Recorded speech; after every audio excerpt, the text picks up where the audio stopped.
Naghambugay sila sa invention, ang Pilipinas lahing agi-mention. Unsa daw atong secret weapon kung kita ilang gerahon. Naunsa man kining kalibutan, Israel ug Iran wala pa nahuman. Nagbalo sanay man gud kining duha, maong wanahuman ilahang gera. Mga nang lupad, di ka kumpiyansahan, kay may dalang bomba basig mahagbonggan.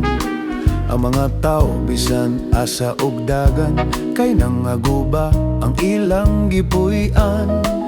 Apan kuyaw, base ng resulta, ubang mga nasod mo apil sa gera.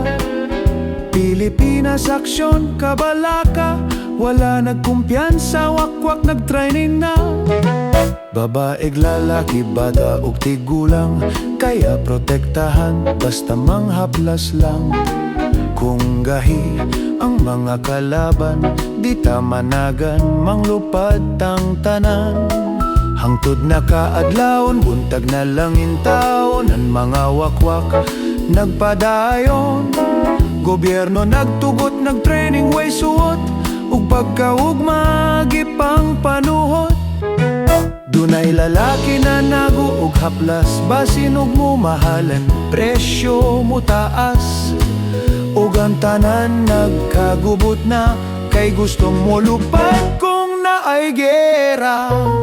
Ug may nang haplas, wala nakatungas, lampas na sa oras, expire ng haplas.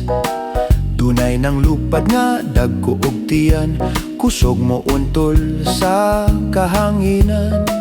Hangtod na kaadlawon, buntag na lang intawon, ang ilang trenin nagpadayon. Unsaon pagpaak, unsaon pagkambras, ug pagsalo og misel sa taas.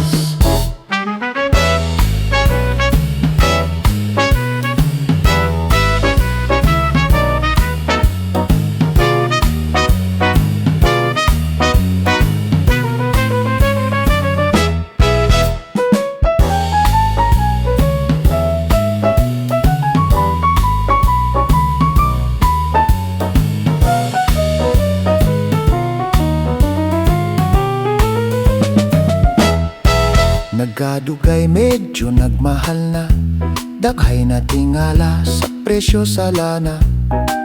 Dunay tigulang ug perting yaw-yaw nga, gamay rag na palit sa iyang kwarta.